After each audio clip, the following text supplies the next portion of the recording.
Bitcoin is about to get sexy again. This is the key message that Hank Hudson left us today. It was amazing to talk about the next wave of Bitcoiners, to talk about a 500k Bitcoin price target, and to talk about the Bitcoin retailers are panicking while the institutions are stacking Bitcoin very, very hard. Hank is not only a very insightful person because he is running a Bitcoin show every single day on Roxom TV, but he also has a background in being a stand-up comedian. It was a very insightful and entertaining time with Hank. Enjoy.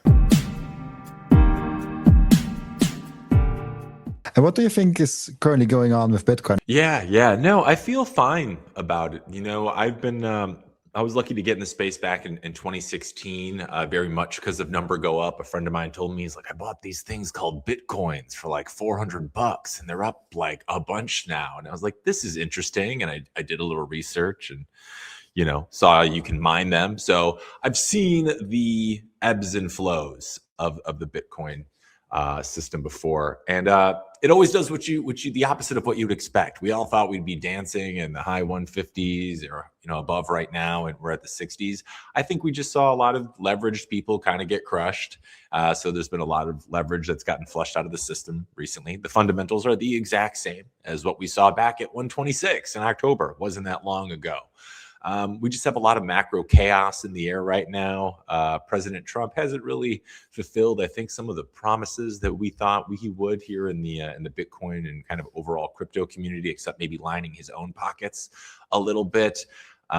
So I think it's unexpected. I feel fine about it though. Like, cause you know, I talk to people like yourself, Robin, and so many people that are going to be, who are currently stewards and will be leaders of the financial community 10 years from now. And they're all saying the same thing. They say, you know, we're not worried about it. The institutions are still accumulating. And yeah, I feel fine. So I've been through this before. It's, you know, it feels better when the number is bigger. But the fundamentals are the exact same. I mean, how are you feeling about it? You're deeply ingratiated in this space. Yeah, the one thing that is worrying me, and I'm curious how you think about that actually, is that individuals seem to sell and institutions seem to buy. That's kind of seem to be the theme of 2025. I mean, River even posted a statistic that I think the ownership change in Bitcoin, and I think the number was around 600 to 700,000 Bitcoin that have changed from individuals to corporations, so like ETFs, which can also be individuals, of course, but then also treasury companies and institutions in general. Now, this is still a small number, so still the most majority of Bitcoin is still held by individuals. It's just that I don't like the trend that individuals are selling while, I mean, Seyr is stacking like a madman, and institutions are buying, and also banks are getting very involved with Bitcoin. How do you look at that trend? You know, if we ever wanted Bitcoin to be what we think it can be, institutional adoption, adoption by large governments, sovereign nations, was always going to have to be part of the playbook. It was always going to have to work out that way. And I know there's this kind of purist thing about Bitcoin for the individual, and that's fun and nice to think about, but we live in the real world here, and we got to look at the writing on the wall. The second I saw BlackRock accumulate as much as they do, I was like, oh, okay, I see where this is going. So, you know, maybe the small part of me that is a Bitcoin purist doesn't love it. You know, it feels it's being co-opted by the institutions it was meant to, you know, help rise up against in the first place. Maybe a little bit, but at this point, kind of like we're seeing tons of restrictions on how people use tools like AI and stuff. If you kind of choose to bury your head in the sand and not be a part of this as an individual right now, like I don't have a ton of sympathy for you. There's plenty of educational resources out there. We're all responsible for ourselves. And ultimately, it's going to make, I think, Bitcoin used a lot more, and it's going to proliferate the acceptance of Bitcoin even more so, especially in the eyes of the public, as we see more big institutions come into play. And the only Mag 7 company we have right now, I think, is still Tesla, and that's from years ago. So, you know, we're at the precipice, I think, of this kind of flippening where we're going to see this happen on a much larger scale. And it's really up to people to do their own research and watch shows like your own that are showing how people are thinking about this very differently than they were 5 years ago, 10 years ago, 15 years ago, and read the writing on the wall. So, it was always going to happen this way. You were kind of naive if you didn't think so. Yeah, I'm just realist about it. Like, I can't change it. What do you mean? Where I think it's going. What do you mean with flippening? Like, I think we're going to see a point where these huge Mag 7 companies all of a sudden are all going to get on board with this. Like, we're seeing Bitcoin corporate treasuries, obviously, the last year, that's been a big narrative, but there's not really any of the really big names. Like, okay, we get like the GameStop or something, for instance. Great. But we're not seeing Ford or General Motors or whatever jumping in that pool yet. And I really think it's only a matter of time till we see like Amazon get on board. Because I think the things that are ultimately going to induce the biggest change the fastest are things like that. Like if Amazon starts holding Bitcoin, for instance, right? Who's to say that they're not incentivized to start pricing things on their website in terms of Bitcoin? Like something like that can move the entire market or the entire Bitcoin ecosystem faster than anything we've seen. To me, it just seems like a matter of time at this point. So that's what I mean by flippening. It's just going to take one of those companies to do that. And that's not Tesla, because we've already seen that before. And it kind of gives everyone else permission to do that too, because nobody wants to be the first, right? Because whoever is first, if they're wrong, they lose their head to the guillotine. So that's what I foresee happening in the next couple of years. I think career risk also is playing a big thing in there, because if you think about, you are the CFO of, let's say, Amazon. If you propose something like Bitcoin and it's not a popular thing to do, and you're the only one in the big corporations that does that, and it goes wrong, like your head is rolling, and then you're like, exactly. Why would I take the risk? Because they clearly don't have they have enough money. Like they don't need it per se. But also this, like, the more money you have, the more you have to lose, I guess. But what is that the main reason why you think that they aren't into Bitcoin right now? I want to paint a picture, because when we went into 2020 with the first publicly traded company with strategy into Bitcoin, I personally thought, and it was very naive of me, that this kind of slowly enters in an era where a lot of publicly traded companies fast come into Bitcoin. Now, we had, I think, PayPal buying 50 million in the same year. I think the year after that was Tesla. So there was a little bit of this starting momentum of bigger corporations that have names like Tesla, PayPal, both Elon's, in the sphere. It's not surprising because Elon's involved, That's true, but like I was surprised that the momentum didn't really hold, and now most companies that hold Bitcoin are like very small ones, except maybe Strategy and like other ones. I think I can tell you why that is. At least I have a theory on why that is, right? So there's like kind of three buckets companies fall into. You can be super successful and hyper progressive, like a Tesla, for instance. Elon's so successful and so rich, he can do whatever he wants and nobody can question him. He's Elon. The proof is there. He's unapproachable when it comes to that kind of thing. Then you have these other like legacy companies in the middle that are big companies on their own. They're winning. They continue to win. They've already been winning. Why would they want to fundamentally disrupt this system where they're already the winners? Because then if there's that volatility at play, if I'm like Coca-Cola or whatever, and I buy Bitcoin and I know there's volatility, but I buy some and I catch it on the downswing. I got a bunch of shareholders now to answer to. They're like, what were you doing? We were already winning. Why did you introduce this volatility to our company, right? So for them right now, doesn't make as much sense because they have more to lose than they do to gain because they're already winning. And then you say, well, we have these smaller companies. Well, this could be a competitive advantage because of the associated risk that comes with being early to this play. So for them, this is an opportunity to slingshot ahead because they're not already winning.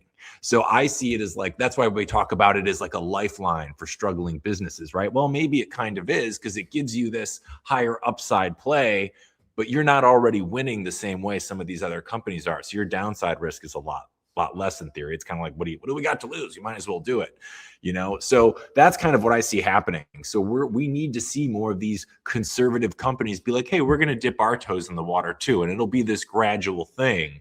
But to me, that's why we haven't seen it yet. They're already winning. Why would they introduce risk to shareholders that are going to complain about it the second they see it? So that's my thought on it. But I'm just a silly host on Roxham TV. I love you, man. What do you think is the trigger for something? Because I've also thought about like what needs to happen for one of those big ones to actually go ahead and do that, because they have so much to lose and there's so much on the line, and they also have very long processes. So it's not like if they decide to buy Bitcoin today, they wouldn't buy it today. Like it was a long process. They have to figure out how to do it, and it probably takes them months, maybe even like a year to actually implement that if one guy in charge actually takes a decision. And I'm thinking about like how does Bitcoin need to look like for them actually to go ahead and say like, we want that? Is the volatility coming down? Are we at $1 million? Like, what is kind of that trigger for a big corporation to say, we have to get that on our balance sheet no matter what? Yeah, I think it's one of maybe two things, and I'm sure there's many more that I'm not thinking of, but the ones that come to mind are, first, like retail enthusiasm needs to be back. We saw that during COVID, which was kind of a perfect storm of things, right? Like the gamification of investing through Robinhood, I think cannot be ignored in that. And then we all got a bunch of free money and we're like, well, what are we going to do with it? And then we're all sitting at home all the time watching TikTok, which had also recently come out then. And I remember because I was part of this storm. And then we're hearing all these influencers tell us and seeing these numbers go up because everybody has free money to play with. So we need to figure out what it's going to take to get retail back and excited about Bitcoin. Normally it's number go up, unfortunately. But with that being said, I do think the recent drawback we've seen could actually end up being a springboard for that. And hear me out, because like we saw once Bitcoin got over 100 grand, right? You started seeing everybody kind of feel like if they weren't already in it, that they were priced out. I'm too late. You and I know, Robin, I can buy Bitcoin down to the 8th decimal point or whatever. Right? But people think they're priced out. There's that unit bias. They think they've missed the boat. But right now, if we're at like 65,000, let's say, if Bitcoin were to jump to 75,000 overnight, we see a 10 grand spike or something. All of a sudden, the sexiness of Bitcoin is kind of back. And we lost a lot of that to those meme coins, and Bitcoin became kind of boring. But unfortunately, we live in this attention economy. So whatever is happening right now is what ultimately people are going to flock to. So I think part of it is retail enthusiasm really needs to return. And also I think people at home, specifically in the United States, are going to have to keep experiencing the pain of inflation in a way that we haven't before. And that's businesses are then going to see opportunity there to offer Bitcoin, kind of like Steak and Shake has a little bit. And Steak and Shake has said it's going great for them. So I think it's kind of we need to see retail get excited, and we need to see retail and people kind of hurting a little bit, because we don't associate the problems of other parts of the world here in the United States and how that works with Bitcoin. People need to feel it here, I think, before they're going to even be really willing to look at opportunities. And once they do, I think there's going to be a business that's going to say, hey, we're willing to service these people coming into this because it'll be an advantage for them. I think that's ultimately what we're going to be looking for, but we'll see, man. Maybe there'll be another black swan event. God willing, there isn't. But yeah, what do you think? What are your thoughts? What do we need to happen for that scenario? I truly think we need a higher Bitcoin price. Like for such a big company to actually do such a thing, they need to move. They wouldn't do it for a small amount. Apple won't buy $1 million of Bitcoin. It's nothing. If they move into Bitcoin, they might try it with $1 million, might try it with $10 million, but they would move in with a lot of money. I don't know what amount they have on the balance sheet. I think it was like over 200 billion or something. Like it's an absurd big amount of money that they have just laying around that they could deploy. And so for them to say like a little little bit to get into Bitcoin, it does not make any difference for them. And so for them to make a big move, they kind of have to see smaller companies do it, mid-sized companies do it. Tesla is an interesting one because I feel like Elon Musk is not the same. Like he's very founder driven. He's very experimental. He's a very different CEO than most other CEOs out there. Probably what makes him also so successful. But I truly think we need smaller, medium, like a Walmart, for example, or like other like medium-sized big businesses to adopt it before the Amazons and Apples and Microsofts and so on can come in. I mean, we had the Microsoft voting like a year or like two, like it was a while ago already, voting, I think like 1% or so voted for the Bitcoin Treasury strategy, and like 99% voted against that. It's a we are in our Bitcoin bubble and we think everything is Bitcoin, but if we are going a little bit outside there, we are realizing, oh, people actually don't care about Bitcoin that much currently. No, I think you're right. And I think that the reason like kind of we've talked about is like, it really comes down to, is it a competitive advantage in some way for these smaller retailers opposed, that gives them over the big guys? And as long as it is, I think you're going to see them kind of trickle in because they got to do something. The mom and pop can't offer the same prices as Walmart, but hey, maybe they can offer something else. And Bitcoin very well might be just that. And then I think you're right. I think that's why we're seeing most of these companies right now are smaller. I mean, not small, but it's an interesting thing. We'll see how it plays out, but I'm optimistic. But when do you think prices are coming back? Do you think we'll see six figures again this year? I don't know. No clue. I certainly hope not so. I certainly hope that we don't see six figures this year because I want to stack a little bit more. And I like that low area, like the sentiment is down. I see people commenting on my YouTube that were commenting very positively because I liked a lot of the comments just like half a year ago, now commenting very negatively about Bitcoin. And I'm like, oh, interesting. People are really reliant on that Bitcoin price emotionally to actually work out. I don't know, like how you see it. I mean, Roxom, when did you guys start? A year ago? 2 years ago? Something like that?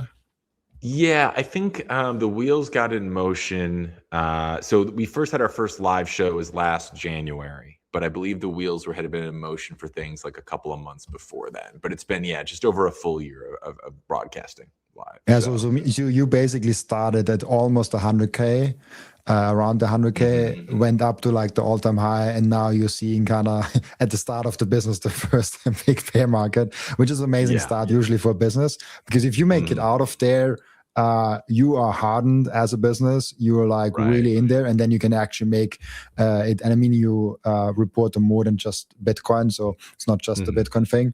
But it's really interesting. I think as a business to start in a bear market as a side note, I think it hardens a business. And if businesses make it through bear markets, they can make it through bull markets like 10x better. Yeah, no, I think we saw that like during the original tech bubble too. It's like everybody was jumping in. It's kind of like what we're going to see in Bitcoin treasuries right now, right? We got a bunch of people who jumped into that. Well, we'll see who's gonna survive that one. Like it can't just be strategy. It's actually I want to get your take on treasury companies, because you probably talk with a lot of hosts around, a lot of guests and hosts around that topic a lot, because we have strategy. They seem to be so good. They're buying. I saw this recently in 2026. They were buying an average of like 900 Bitcoin a day in 2026. And we're in a bear market. I'm like, how the heck? Like, if they can buy that many Bitcoin in a bear market, how many Bitcoin can they buy if Bitcoin is ripping to like 500K? Like, that's insane. But then we have Nakamoto and other treasury companies. What's your take on that? I'm trying to reserve judgment right now because we're still so early. Aside from strategy, this whole play is really just barely over a year old, right? For most companies out there. And I've gotten to talk to a lot of people in the space, and it's something we've I've spoken about for a minute now. I thought it was really going to depend on the individual stewards at each company that's navigating these, because I knew this was going to be volatile, and the first time there was going to be a downturn, you had to figure there was going to be a bunch of people really underwater. I thought it would actually be a little bit more like knocking down a house of cards-ish, because I figured once that price came down, you had all these people above 100K. I expected massive liquidations that would have cascaded to this horrible avalanche. So really, the fact that we kind of stopped at 60K as this backstop makes me feel pretty good about where Bitcoin's fundamentals are and the foundation is now, especially because we have all these institutions that are buying and just holding. So, again, 50 plus just barely % drop. Everybody's like, oh my God, Bitcoin's dead again, whatever. I think this was actually just another test in Bitcoin's journey. We've seen it bounce back from kind of similar yet dissimilar issues. I think of like all the different like collapses, FTX or whatever, Terra Luna. While this is different, it's kind of another like black swanish type event. And Bitcoin's held the line pretty good. As far as the treasury companies, I think they're going to have to be re-strategizing a little bit after this year, a little bit. And I think that's here to stay. Why wouldn't people or companies want a treasury at Bitcoin? Like anybody would. It's an obvious thing. But not every, company is created equally. Strategy has all these interesting financial tools they're coming up with all the time. Michael Saylor's either the smartest guy in the world or the biggest charlatan ever. I'm choosing the former right now, but history will tell his tale. So, yeah, I don't know for sure how it's going to ultimately play out, but I think it's here to stay in some form. But there will be some casualties along the way. I think you sent me even before, like the from Justin Peckler. I think he was writing this Nakamoto article that I've seen roaming around. Now, I'm not that interested in Nakamoto itself, like Nakamoto, the company that now I think also holds the Bitcoin magazine. Right. So I haven't read that article, even though like I've seen it in my feed. Like, I think this week like 50 times, and it's like keeps popping up. I think it gathered already over 600,000 or 700,000 impressions, which was like, wow, like about a Bitcoin treasury company, like people really are interested in that. And then Justin Peckler even hinted at that he got sued, but I have no information around that. With that part. Not that he got sued. I will search it when you talk, but I think he hinted at that. How do you think about that, especially because maybe you're familiar with that article that you sent me? It's been kind of a divisive thing. I think personally the acquisition of BTC Inc., although it sounds like they paid like way more for it based on what it's worth. I think it's like trading at 28 cents a share, but they paid it at like $1.12. And it sounds a little fishy because of David Bailey's involvement with like multiple companies that he runs or owns in there. And I don't want to speak to the specifics of that, but I do want to speak to is like BTC Inc. And I think it could be a really good play just because it is one of the biggest, if not, or maybe arguably biggest media outlets in the space. And more than ever right now, I think we live in a world where if you control the media, you control the narrative. And that's incredibly important. And I think that's maybe one of Bitcoin's big problems right now is that unlike a public company, or maybe even, I hate to say it, it's part of the beauty of Bitcoin, right? That it's decentralized and that nobody runs it. But Bitcoin actually has no one really like a PR company that's always making sure it's in a good light. So it's kind of subject to what is going on in the news at any given time. And a lot of times, Bitcoin, as we know, gets a lot of negative press, which is not necessarily justified. It's for criminals. Like, no, it's not. It's a tool. Again, I like the play from a media perspective. I think that's ever increasingly important in today's world. In any business, you need to be your business and then a media company second, if not first in some ways, depending on what that business is. That was where I kind of land on it. Some people were really against it though, and they have their reasons for whatever. But it was big news. So I remain optimistic though about the world. I love that you said that. I think it's something that I'm super passionate about. I don't know how interested my audience is in that, but the every company has to be a media company a second, or maybe even first.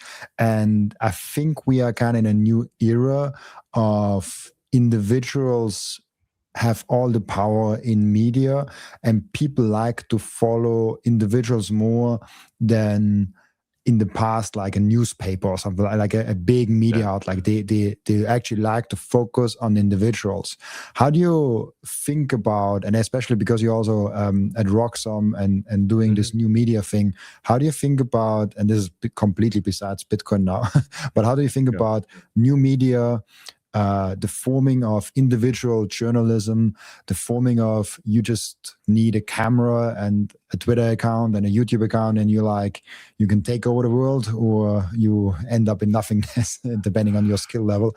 But at least it's possible now. How do you think about that? The most effective way to buy Bitcoin is to DCA, dollar cost average, or ECA, euro cost average, into your Bitcoin position long term with the Relai app. It's the consistency of buying every day, every week, every month that compounds and really builds the position that you want to have in Bitcoin. And for that, I'm using Relai. Relai is Bitcoin only. They do not do any shit coins. They do not do any cryptos, any stocks, or anything else. This is a tool, an app, the biggest one in Europe, that is fully focused only and solely on Bitcoin. Relai is also self-custodial. So from the first second onwards, where you buy the Bitcoin on Relai, they are in your self-custodial control. They never have the keys to your Bitcoin. No freezing of your assets, no counterparty risk, no rug pulling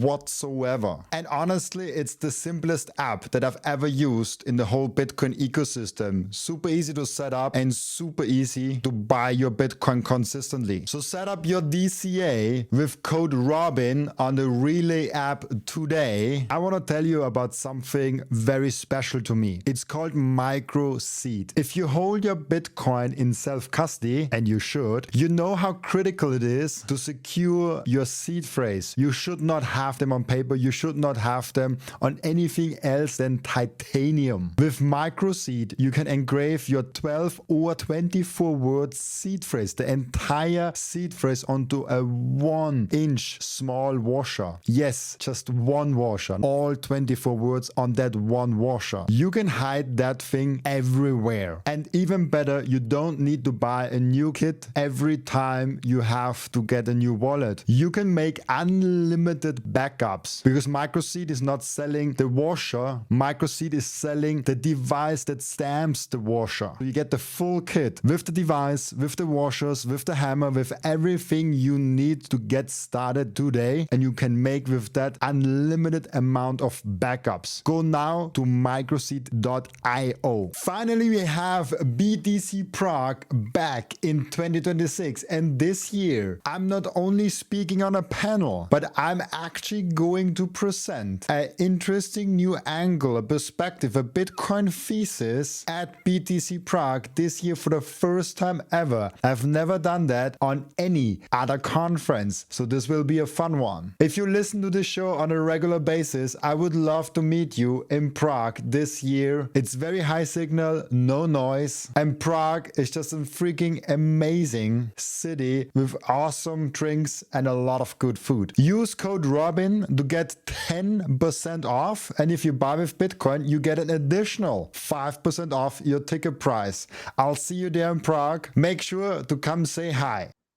Yeah, I think it really speaks to how the idea of what is credible has changed in the eyes of people, right? Like back in the day, you'd sit down at 6 o'clock with your family in front of the TV and you'd watch Walter Cronkite or whoever your favorite news person was, and you watched them because they were credible. That's what was put onto the TV, and times were a little bit different then. You were told that was what you should watch, and that's what you should believe, and that's how it is. Now we live in this world with the internet and choice, and we can really choose to find outlets that speak to us, and I think then that we can trust. And we're seeing that more and more, that credibility now lies with the individual, with the imperfections, with the personal takes that aren't just cookie cutter, here's the news. People want to know, how does this person feel about it? And can I relate to how this person views the world? And I think that's ultimately what drives audiences today is, can I relate to this person's vantage point of the world? Or maybe I don't relate to them, but I find it interesting. And I find that their lens on things is different than my own, but I'm curious and I want to learn more about that. So we're seeing this fundamental shift in what, again, people were willing to believe and want to listen to. And that's why people turn to people like yourself, Robin, or a lot of the hosts on Roxham TV. Walker America came in with his own really awesome audience that loves his brand of camera presence and the information that he brings. And then we also have, like on Roxham, Nolan Bowerly, who is this amazing brain of a human being that can connect the dots through time and space and history. And then you have me, who's like a little bit lighter, and I like to, deliver the news and talk about it with a little bit of levity and like, let's have a good time in what can often be a depressing world. So I think that's what we're seeing people relate to, and Roxham has been really great, is they're embracing those distinct personalities. Because, you might want ice cream, you might want the news, but we all want a little bit of a different flavor. And like I might be a chocolate, Robin, you might be a cookies and cream, my man.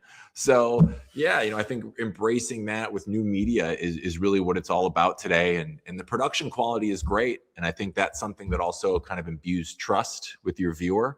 But at the end of the day, there's also something to be said for the guy that just takes his phone and he's like walking around his apartment, but he's delivering truths. And that delivers a different type of authenticity and credibility that also resonates with people. So, we're just seeing us really stray away from people believing what we're told to believe, and that's often what's on big TV, and people turning to alternative sources and personalities like yourself and a lot of the hosts at Roxham to get news in a flavor and a style that works for them. And then I think that's the way we're watching the world move right now. By the way, I love your style. And have you ever considered, or maybe you've done it in the past, doing stand-up? That's actually where it all started for me. When I was in college, I used to do stand-up and and one thing from another. And then I was a Second City guy in Chicago doing improv comedy and sketch comedy there for a couple of years. So this was all part of the intricate web that has brought me to this place at Roxham TV today. How did you end up with Bitcoin when you started with like stand-up? Yeah, no, I moved to LA. And I think I might mention it, maybe it was before we got on camera earlier. I had a buddy tell me about Bitcoin, and I was like, wait a second, it just keeps going up. And then I looked into it more, and I heard about Bitcoin mining, and I was like, I can get one of these things for like $2,500. So I ordered one from China, and I set up an ASIC, I think it was called an Antminer S9, and I had to make like a soundproof box, and I had to funnel the air out, and it was because they are just so loud and so hot. And I would just be sitting in my apartment sweating profusely, being like, it's worth it. I'm making $70 today in Bitcoin, just sweating, but it was worth it. And and then years later, I made my way to Roxham. I was a creative director doing stuff in LA. So yeah, it was just number go up got me in, like so many others, and I looked more into it like those others, and I stayed here because I was like, this is good for the world, and my pocketbook sometimes too. I love that. Really, really interesting. How does actually this new media connect with Bitcoin, having not only the tools like YouTube, Twitter, and all the rest of it, where you can basically broadcast your own thoughts, but now with Bitcoin having an decentralized money where you can collect money from your audience, you can store the money that you get from the audiences, and you kind of have like all the tools that you need to have to be sovereign. Yeah, I mean, Bitcoin kind of goes hand in hand with new media. I mean, Bitcoin Twitter is where, as you and I know, the news lives for that kind of thing. And it's a newer tech, obviously, 17 years old at this point, and a lot of kids, almost all 17-year-olds have always grown up with Bitcoin being a thing. And where do they live and play? And they live and play on new media, on the YouTubes and the TikToks and whatever, and that's how people communicate these days. Like I mentioned, the rise of kind of the crypto influencer, you could make the argument, truly began during COVID on TikTok. I saw guys who I was watching who had 5,000 followers now have millions just talking about, again, not the best stuff. They were pumping coins and that trash. But I think it's a newer tech. And it also just kind of slides in with this new generation and how they consume content and how they look at the world. And it was kind of a natural fit. So that's why I'm so confused when people are like, this thing is going to scam. Eventually it's going to collapse. And I'm like, absolutely not. You have a whole new generation that's getting their parents' money as the boomers are about to croak. And they've heard of gold and they've also heard of Bitcoin their entire life. And they're more digitally native. Where do you think they're going to go? You think they want gold Krugerrands stuffed in their pillowcases? No, they want digital coins they can transfer anywhere in the world at a moment's notice without fees that they don't have to carry in a sack over their shoulder. So, it's just this is what I was talking about earlier. Like, the writing is on the wall. It's very clear to see, and people do their own homework. They're going to be prepared for it. And if they don't, well, I don't have a ton of sympathy for you, but I'm a cold-hearted man like that, Robin. So sorry, guys. Yeah, you seem very cold and like very harsh to people. I think you are. Oh yeah, I've been called the what was the king from Game of Thrones, the Joffrey of my day. I've never watched Game of Thrones, so I've missed out on that thing. I only saw the first season. He was great. I can't get into that hocus pocus nonsense, but I thought people know Joffrey. They'll be like, oh yeah, he's like Joffrey. That's fun. I actually realized now that you mentioned it, that a 17-year-old that is now 17 years old has always had Bitcoin in his life. And I'm like, that's crazy. And he always lived in a world that there was Bitcoin in there. That's actually like, it sounds weird because I have a daily Bitcoin podcast, but I've never thought about it in that way, because now we have those, let's say if you're 20 or younger, you always had Bitcoin kind of in your life, because even if you're 20, the first 3 years of your life, you didn't have Bitcoin, but you wouldn't have known it anyway. So it's kind of a new generation. And as you said, like if the boomer money, because now who has the money? Like the boomers have the money, and they have the properties, they have the money, they have the stock portfolios, they have all those things. And I'm as a Gen Z or like millennial above us, I think you are probably millennial, if I'm not mistaken. We slowly get to have that money. We slowly build that up. But I think there's a huge wealth shift coming to us, where the boomers kind of inherit, or like the millennials inherit the money from the boomers in the next, let's say, 10 to 20 years. And I wouldn't put my money in a rock. Like, I'm not putting my money in gold or cement or anything of that. Yeah, the only rocks I'm putting money in are like ones from space. I'll buy a space rock, or maybe something with like a fossil in it. But the gold, otherwise you can save that for the banks. I don't want that. That's crazy. Yeah. As you mentioned space, one thing you keep asking me about on your show is about aliens. Why is that? Like, what is your view, or should I say your obsession with aliens? I mean, I don't know if I'd call it an obsession. I would call it a general curiosity, like exists during most of us. And the reason being, I don't know if you saw the news that came out this most recent week. Former President Barack Obama came out and said, hey, aliens are a thing. I haven't seen them, but they're a thing. And, it always attracts people's attention when you have someone like the former president of the free world come out and say, hey, aliens exist. Because we all kind of assume that the president of the United States is privy to some information that us as John Q. Public is not. UFO stuff, Kennedy assassination type stuff like that. So that definitely caught people's attention. And then I don't know if you saw, Trump then came out like the next day.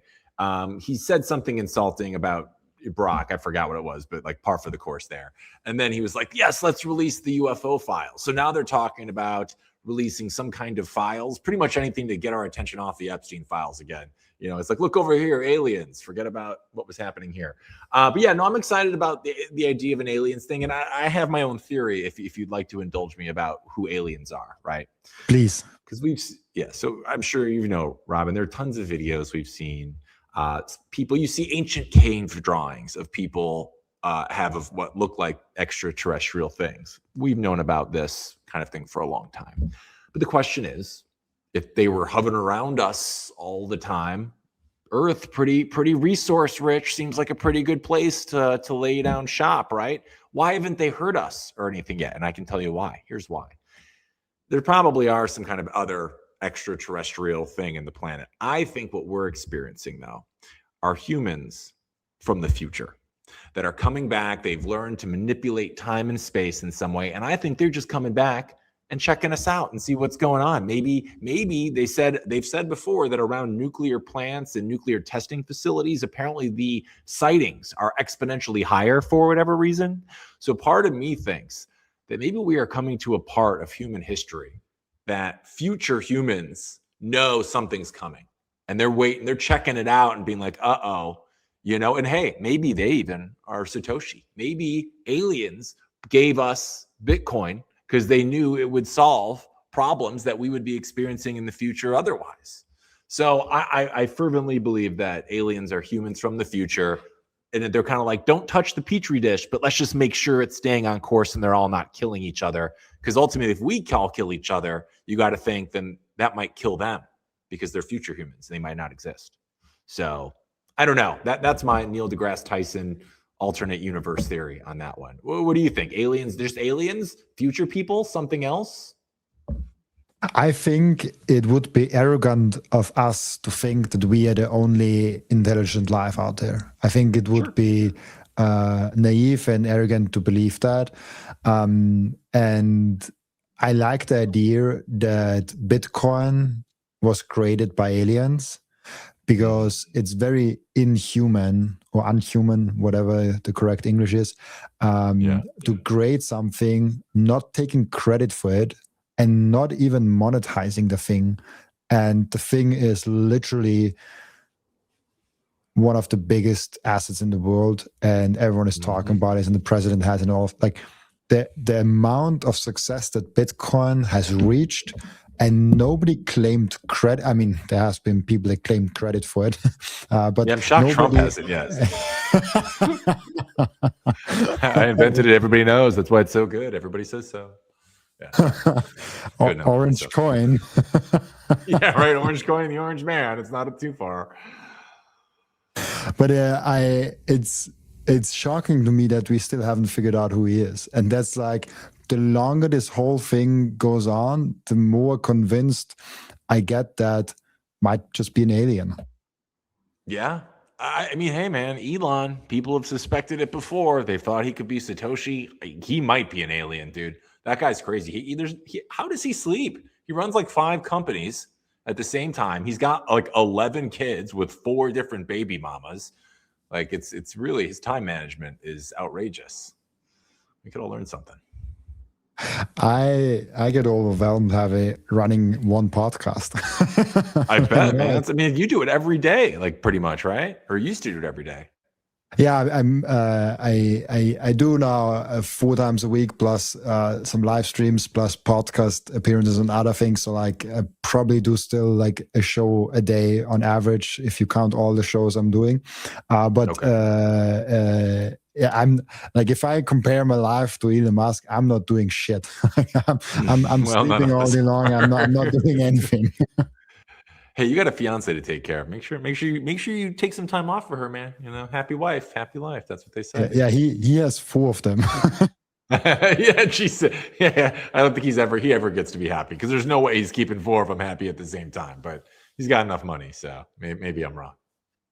That's true. Yeah, it's an interesting discussion of like Elon Musk being an alien, because he definitely speaks like one. He does, and he named his kid, like, what was it? Zyd. It's like it had characters in it that I don't think are part of the alphabet. It was like an A merged with an E. That's really confusing, that poor child. I do not understand Elon Musk's kids' names. So it was the names are definitely out of this world. So. Yeah, people don't realize, when you name a kid something weird, it causes problems for that child. I have a very strange legal name, and it is a character builder to call it something nice. Especially if you name a kid like Zoltron or whatever the hell that poor child's name is. Okay, you have a hidden legal name that you don't talk about that was hard for you, or like. Oh, I don't care to talk about it. It's just very German. And growing up in America, I used to get, like, my friends would always tease me about it. My legal name is Helmuth Alfred Stahlecker the Fourth. So it's long and kind of German, like royalty sounding, which isn't like the greatest connotation if you work out the timeline. Obviously, had nothing to do with anything. But yeah, I used to get teased about that a lot as a kid. Like, the first day of class when the teacher is calling out your name. Imagine doing that first day your entire life, and they're always like, Helmut. I'll just be like, yeah, I'm just call me Hank. And then imagine doing that hundreds of times throughout your life. It's a lot, but here we are. So I made it. I imagine now being the teacher of seeing like Elon Musk kids and like, who's writing math formulas on the name sheets here? Yeah. X squared Musk, where cosine Musk, like what the, yeah, cosine Twigs Musk kind of names. The names the kids are getting these days are outrageous anyway. I don't know if that's a thing out on your side of the pond, Robin, but in the United States, dude, names get weird, especially Pacific Northwest. I used to have a friend, she was a kindergarten teacher, and she used to release this great thing every year where she would say all the amazing names like the kids in her class would have. And she was in like Portland, so the kids would be like Kale, Jumbotron, like just outrageous names. It's getting out of control here in the United States. Whatever happened to Brian? Michael. I don't know. Maybe that's an American thing. Yeah, we do have a lot of Michaels also in Austria. Brian's not that much, but I don't know a lot of kids, honestly. I think that's the biggest problem. I like because I'm too old to know kids, and I'm too young to have friends with kids. So I'm like in that age bracket where I don't have any connections. It sounds weird. Any connections? No, we call that heaven. That sweet spot. No kids in my life in any way. That sounds great. I'm happy for you. Live it up.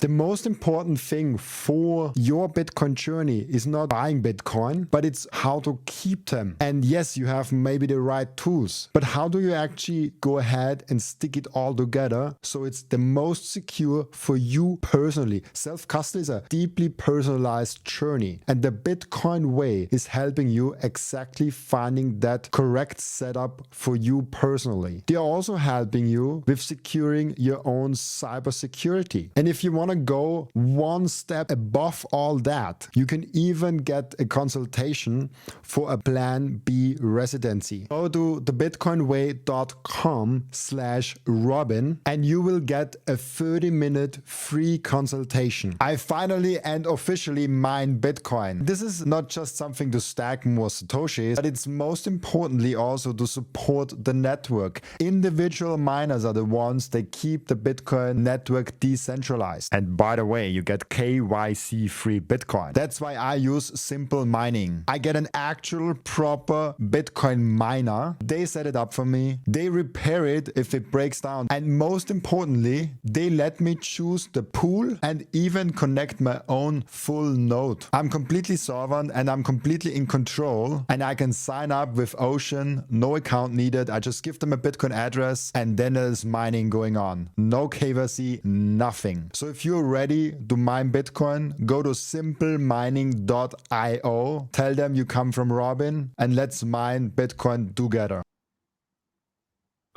Man, you'll get some, whether yours or someone else's. You make me laugh too much today. Completely forgot what were we talking about in Bitcoin. One thing that maybe towards the end of the show I want to know from you is where you kind of see Bitcoin heading for the next like couple of months, 1-2 years. What do you see kind of coming up our horizon? I don't, as far as number go uppy, don't feel particularly optimistic for the next like 6 months or so, based on a lot of the conversations I've had with people much smarter than I am. So, I think long term, like I feel fine. And also like, again, we look at these from these short-term time lenses and we're just setting ourselves up for disappointment in the short term. Like that's ultimately what it is. And again, I'm really looking at Bitcoin. Like if Bitcoin isn't at 500K by like 2035, I will be very surprised and disappointed. I think it'll be higher than that, frankly. Like the math just maths for me in that way. In the next year, though, I definitely think we're going to reclaim six figures. I think it'll probably be toward the latter half of the year. But I'm also at this point where we've had these Bitcoin cycles, and that was so much talk over the last year. Are the cycle's still a thing? And you had all these people be like, the cycles are broken. But I think now, if you look at it, it kind of looks like, hey, maybe the cycles are still weirdly in play. So I don't think we're fully out of this, we're not fully into this next phase of the system where it's more macro things that are delivering price fluctuations as opposed to time-based cycles. But I think we'll get there. But in the next year, like I'm optimistic, but like, again, this is kind of speaks to like the sexiness of Bitcoin isn't there the way it used to be, right? The sexiness of these things that gets people talking, that gets people on the TikToks, that gets them with the selfie videos are the ideas of these life-changing high alpha plays that you 10x overnight, right? Bitcoin's just not that anymore. At least not in any kind of short time period. If you want to look 10 years out, it might be. And like, if you looked at traditional investing, if I could promise you, hey, I got a stock, it's going to 10x over 10 years. You want to put your money in it. You would say, take everything I have and put it there. Because normally what I think they say in traditional finance, it's like doubling. If you're at 7 to 11%, it's like every 7 years, you can expect to double your investments. Right. So yeah, I think that's what it is. We just need people to start looking at timelines in years and not months. Because months you're going to be probably disappointed unless you just hit it at the right time. So I think we're still going to hit over 100K this year for sure. We'll probably even set new all-time highs in Q4. That wouldn't surprise me at all. But I think we're very much in a wait and see period in terms of what do we consider reliable in terms of what is going to affect Bitcoin's price? Is it going to be cycle based like we've seen, or is it going to be macro events? Like I think that's where we're headed. But I think we're still kind of figuring that out right now. So that's right. That's where I see us going in the next like 6 to 12 months. That's awesome. Yeah, I think it's really interesting. The macro events. I foresee a very nice 2026 ending, an amazing 2027 start, and this is purely a gut feeling. Based on no evidence whatsoever. I love a good hunch. I'm here for it. I want to make this very abundantly clear because people are like, oh, what evidence do you have? And I'm like, none, like nothing of that sort. It's just like I feel like we need a little bit. Like I'm a very narrative-driven person. I want to see people bleeding out at the bottom of the barrel, and then I'm like, and when I see that, I'm like, we're ready for another run. Because if you're not bleeding out, there is too much leverage in there. There's too much degency. Like there's too many things in there that is not happening. The new tranches cannot come in full circle once the olders are not out there. And so I think we're not yet fully there yet. Maybe we already hit the bottom, like could be, but maybe it's also just because I want to stack more Bitcoin. I could be just biased.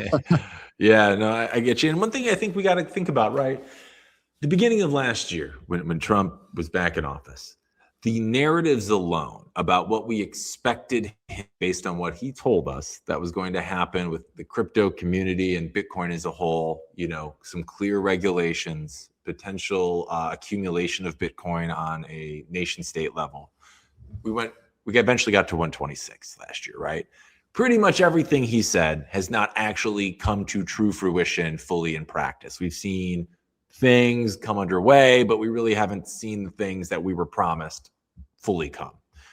With that being said, we're still around 60 to 70K. Just imagine what will happen if one of those things actually does happen. If he comes out tomorrow and says, we thought about it, not only do we have a strategic Bitcoin reserve, which we already do have, but we found budget neutral ways to acquire Bitcoin, or we're going to revalue our gold deposits and then take that extra money that we found that we have, because I think gold is valued at like something crazy small compared to whatever, 5,000 an ounce. I think it might be like $40 an ounce. It's something nuts is what we have it at.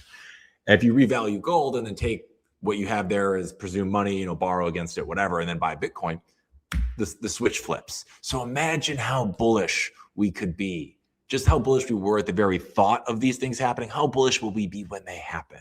And then by that time, it's already too late for those of you that aren't in the game to get it at the prices we're seeing now. You won't be late to the game, but man, does $60,000 Bitcoin feel a lot sweeter than $180,000, doesn't it? Like to buy.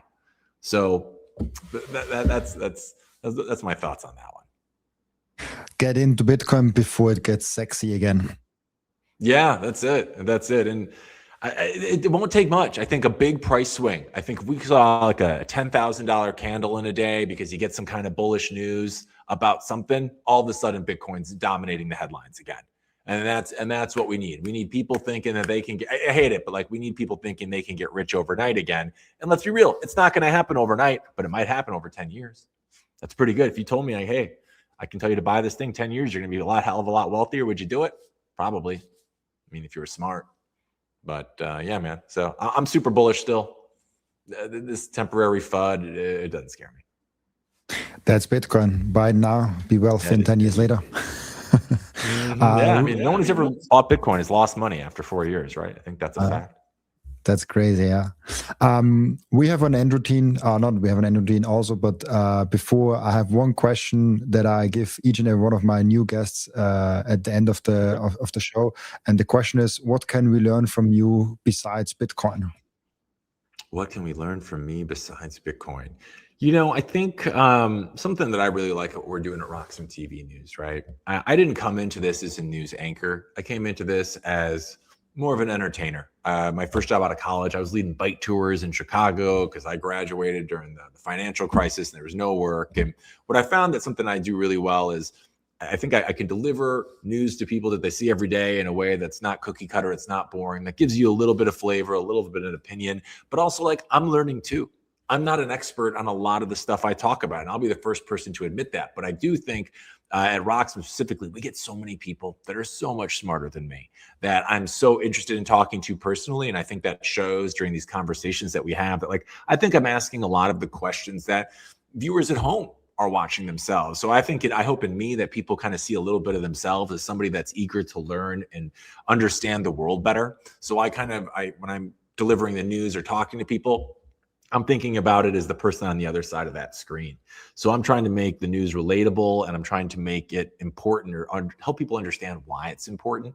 So I think when you watch like me and a lot of other hosts at Roxham TV News, we really put an emphasis on that. So in terms of what you can learn from me is to be open-minded and skeptical. You should be skeptical when you look at the world, but also open to things that you just don't know. So I like to think that I bring a perspective that I hope a lot of other people can understand and resonates with them, because we're all on this planet for the first time, and we're all doing this thing for the first time.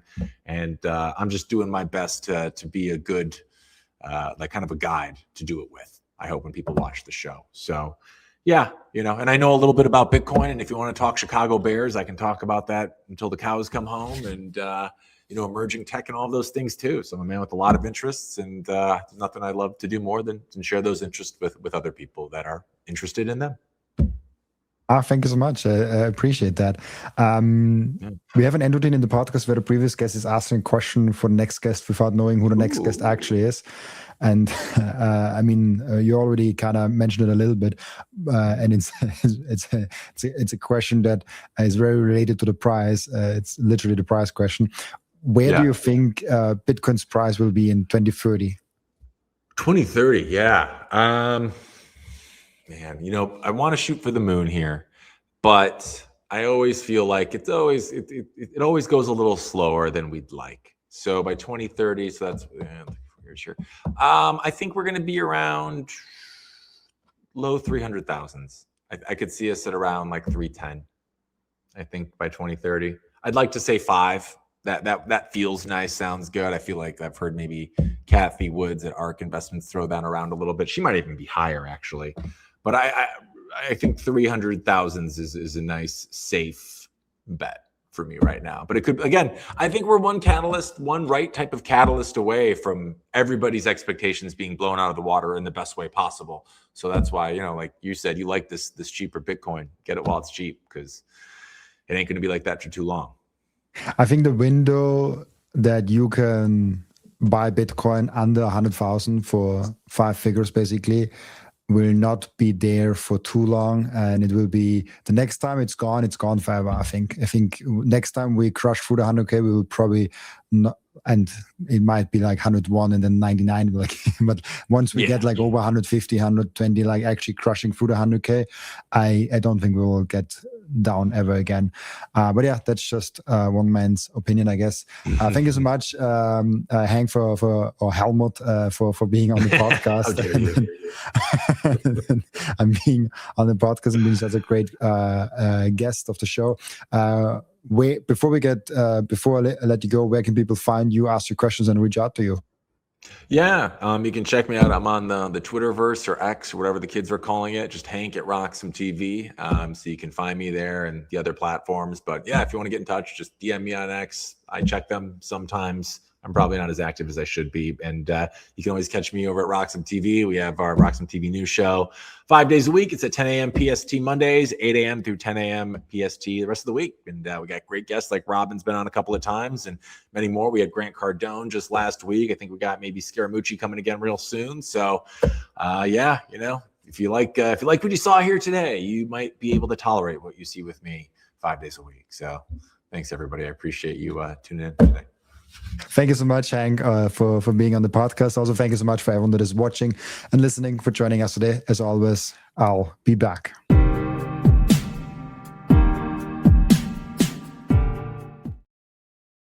This content is for educational and entertainment purposes only and does not constitute financial advice.